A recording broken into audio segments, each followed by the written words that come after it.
Hello guys! For today's video, mag-unbox tayo ng parcel ko. Makikiuso lang naman tayo. Alam niyo ba kung ano i-unbox natin? Ito lang naman is yung pinagkakaguluhan nila ngayon na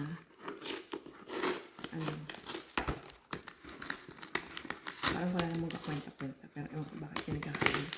Kaya pero makikigulo din tayo. Charot. Ayan.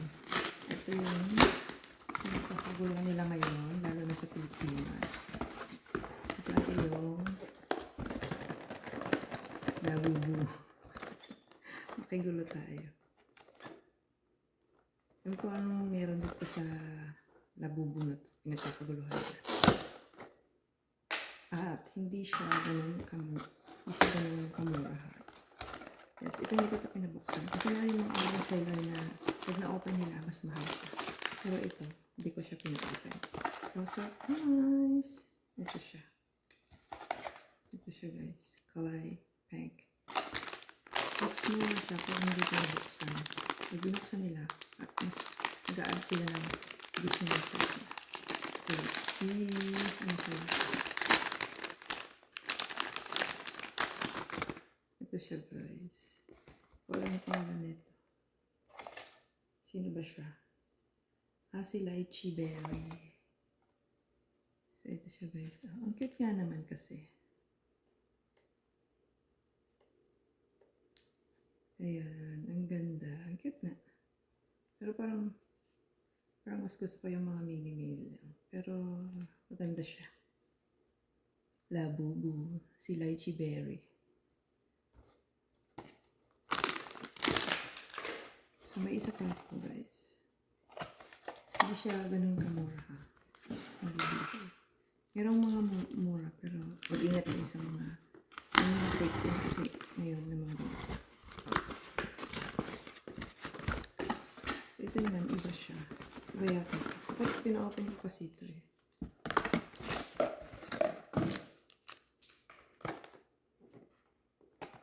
Ay, hindi ko pina-open pala. Nakita ko pong alat. Binigyan ako ng bago. Ito siya. Daming mga ka-eklo siya. So, ayan siya. Ito siya guys. Sino ba ito eh? Napakarami lumalabas ng Lila. Si Lilas pala ito. Lucky Cat. Cat siya.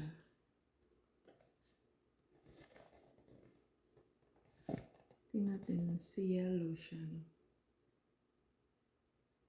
Kung ano pangalan niya. Ang liit ng sulat. Sobrang liit. Hindi ko makita. Sirayan na ito. Lilas Lucky Cat. Basta yan lang siya. Yan siya guys. Hindi gumagalaw yung mata niya. Meron kasi yung mga iba na gumagalaw yung hands niya. Gumagalaw yung hands. Napapalitan mo yung kamay. Tapos nabibihisan mo siya. Daming Tapos pwede mo siyang lagyan ng shoes. Basta pwede mo siyang bihisan. Ganun. So, ayan siya. Lilas toys. So, iba siya.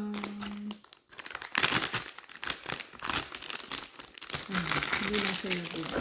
Pero ang original na Labubu ito. Pero ngayon marami na kasing naglalabasan na kung ano-anong mga stuffed toys na ginagawa na rin nila ng ganyan na pwedeng pang sabit sa bag. Kung nakita nyo si Vice Ganda, baliw na baliw din siya dito. Lahat ng collection na sa kanya. Nagko-collect na siya ng Labubu. So, ayan siya guys. Cute. Cute, cute.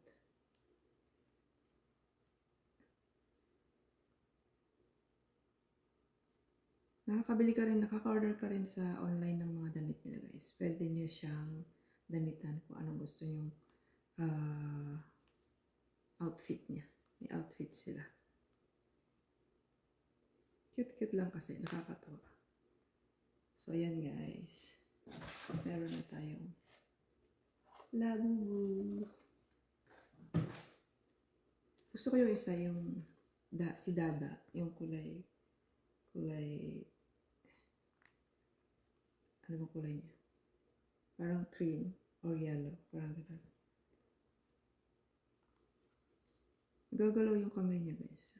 Tsaka yung paa niya, nagagalaw-galaw siya. Meron na tayong Labubu, nakikiuso.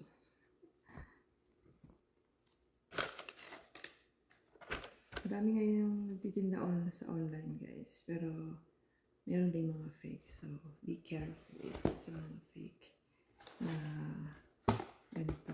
Kasi sayang yung inyong kaperahan. So, better na mag-check muna kayo dun sa mga items bago nyo make sure na uri bago niya. Pero okay lang naman. Nasa sa inyo naman kung gusto nyo ng medyo mura. Pero kasi pareho lang din naman kasi.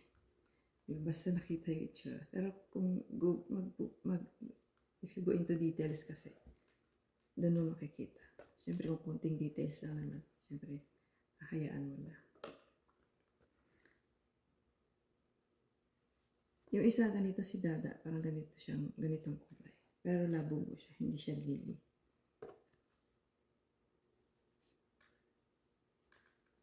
Si ano kasi, yung original na labubo, meron siyang pop mark dito na nakalagay. Tapos pag inilawan mo daw dito ng UV, yung ganito niya, iilaw siya. Yan, meron siyang pop mark dito nakasulat.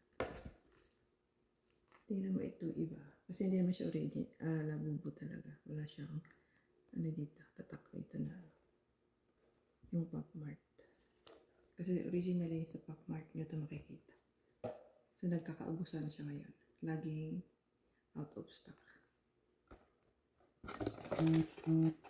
So yun lang guys, ang outing for today's video. Ayan. Kung gusto nyo rin yung labubo, kuha na rin kayo. Sure. Pero make sure na may budget kayo. Unahin nyo yung mga important na bagay bago yung mga ganitong kaeklabusyan. Sure. Thank you guys for watching. Don't forget to like and share. Subscribe guys. Thank you for watching. Ayan, si Labubo.